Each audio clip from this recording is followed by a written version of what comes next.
Botticelli hits my confidence. Botticelli and Raphael, shirts and trousers. அவசர காலத்தை நினைவூட்டுகிறது என்று ஆளுநர் மாளிகை தரப்பிலிருந்து தெரிவிக்கப்பட்டிருக்கிறது. சட்டப்பேரவை நடவடிக்கைகள் தணிக்கை செய்யப்பட்டிருப்பது அவசர காலத்தை நினைவூட்டுகிறது என்று ஆளுநர் மாளிகை தரப்பிலிருந்து தெரிவிக்கப்பட்டிருக்கிறது. அண்மை செய்தியாக நாம் பார்த்துக் கொண்டிருக்கிறோம்.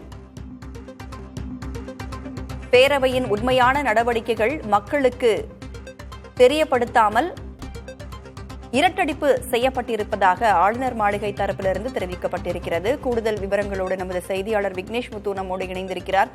ஆளுநர் மாளிகை தரப்பிலிருந்து என்ன சொல்லியிருக்கிறாங்க விக்னேஷ் முத்து? இன்று காலை தமிழக சட்டப்பேரவை தொடர் தமிழக ஆளுநர் RN ரவியின் உரையுடன் தொடங்க இருந்த நிலையில் அதில் பல்வேறு பிரச்சனைகள் ஏற்பட்டு சட்டப்பேரவையிலிருந்து ஆளுநர் வெளிநடப்பு செய்தார்.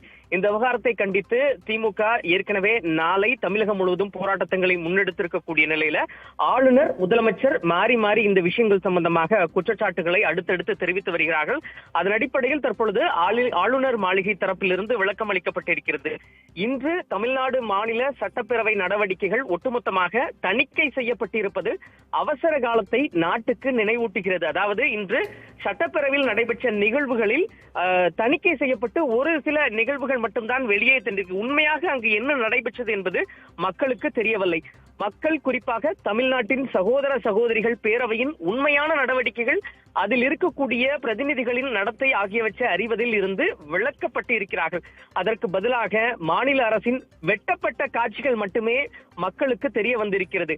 தேசிய கீதம் தொடர்பான அடிப்படை கடமையை புறக்கணித்ததன் மூலம் அரசியலமைப்பு அவமதித்தது மட்டுமன்றி அரசியலமைப்பு சட்டம் உறுதி செய்யப்பட்ட பத்திரிகை சுதந்திரத்தின் அடிப்படை உரிமையையும் முழுமையாக நசுக்கப்பட்டிருக்கிறது. இது ஜனநாயகத்திற்கு நல்லதல்ல என்றும் இது ஒரு அவசர காலத்தை நினைவூட்டுவதாக ஒரு கடுமையான சொற்களை முன்னிறுத்தி ஆளுநர் தன்னுடைய குற்றச்சாட்டை முன்வைத்திருக்கிறார். அதே நேரத்தில் இது தன்னுடைய எக்ஸ் வலைதளத்து பக்கத்தில் பதிவு செய்யும் பொழுது பிரதமர் அலுவலகம், மத்திய உள்துறை அமைச்சர் அலுவலகம், அதே போன்று டிடி உள்ளிட்ட முக்கிய அலுவலகங்களையும் இதை குறிப்பிட்டு இந்த ஒரு கருத்தை தமிழக ஆளுநர் தெரிவித்திருக்கிறார். அதாவது இந்த விவகாரத்தை தேசிய அளவில் மத்திய அரசிடம் விரிவாக எடுத்துரைப்பதற்கும் ஏற்கனவே ஆளுநர் மாளிகை திட்டமிட்டிருக்கிறது. அதன் அடிப்படையில் தான் தற்பொழுது ஆளுநர் மாளிகையில் இருந்து இன்று காலை நடைபெற்ற சம்பவம் முழுக்க முழுக்க மக்களுக்கு வெளியே தெரியவில்லை, ஒரு சில சம்பவங்கள் மட்டும்தான் வெளியே நடந்திருக்கிறது என்ற ஒரு குற்றச்சாட்டை ஆளுநர் தெரிவித்திருக்கிறார். ராதா, சட்டப்பேரவை நடவடிக்கைகள் தணிக்கை செய்யப்பட்டிருப்பது அவசர காலத்தை நினைவூட்டுகிறது என்று ஆளுநர் தரப்பிலிருந்து தெரிவிக்கப்பட்டிருக்கிறது. சட்டப்பேரவையை அவமதித்து விட்டார் ஆளுநர் என்று முதலமைச்சர் தரப்பிலிருந்தும் தெரிவிக்கப்பட்டிருக்கிறது. தமிழக அரசு தரப்பிலிருந்தும் ஆளுநர் தரப்பிலிருந்தும் பரஸ்பரம் குற்றச்சாட்டை முன்வைத்துக் கொண்டிருக்கிறார்கள் காலை முதலிருந்தே. இதனைத் தொடர்ந்து இந்த விவகாரம் தொடர்பாக மத்திய அரசிடம் பேசப்போவதாக ஆளுநர் தரப்பிலிருந்து தெரிவிக்கப்பட்டிருக்கிறது. இது எப்போ நடத்த போறாங்க, என திட்டமிட்டிருக்கிறாங்க?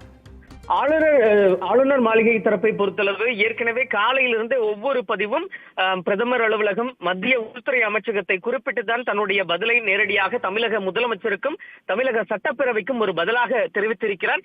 இந்த நடவடிக்கைகளை பொறுத்தளவு விரைவில் அவர் டெல்லி சென்று தற்போதைய சூழல், இங்கு நடைபெற்றிருக்கக்கூடிய பிரச்சனைகள் உள்ளிட்ட விவரங்களை உள்துறை அமைச்சரை சந்திக்கும் பொழுது விரிவாக எடுத்துரைப்பார் என்று தெரிவிக்கிறது. அதற்காக அவர் திட்டமிட்டிருப்பதா என்ற ஒரு தகவலையும் ஆளுநர் மாளிகை தரப்பில் நாம் விசாரிக்கும் பொழுது தெரிவிக்கப்பட்டிருக்கிறது.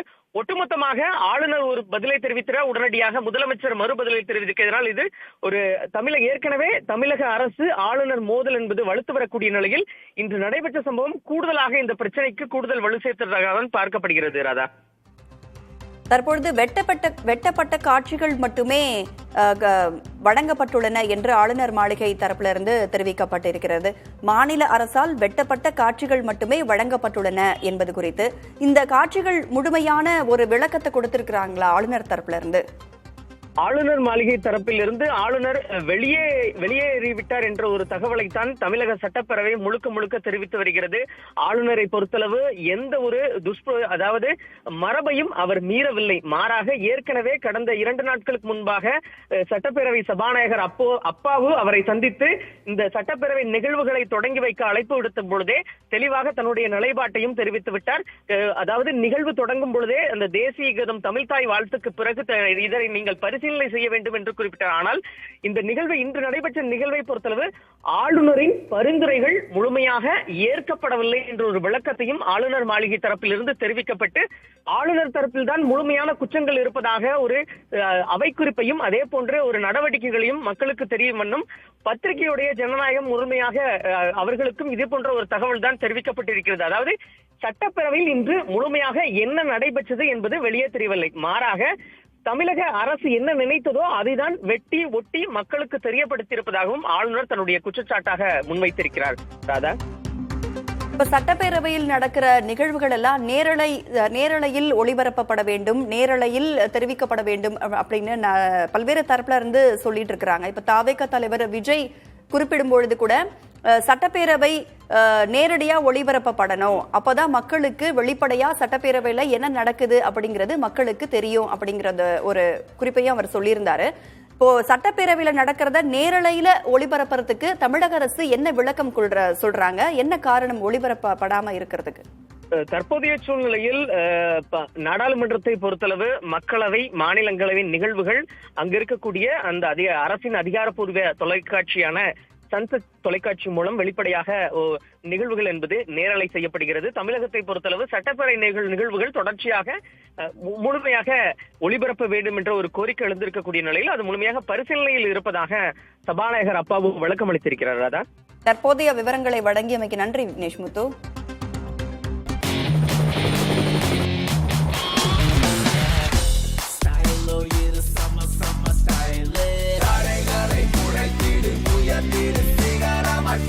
ஃபிட்டான போட்டிசலி இருந்தா கான்ஃபிடென்ட்டா என்ன வேணாலும் செய்யலாம். Botticelli, it's my confidence. Botticelli and Raphael, shirts and trousers.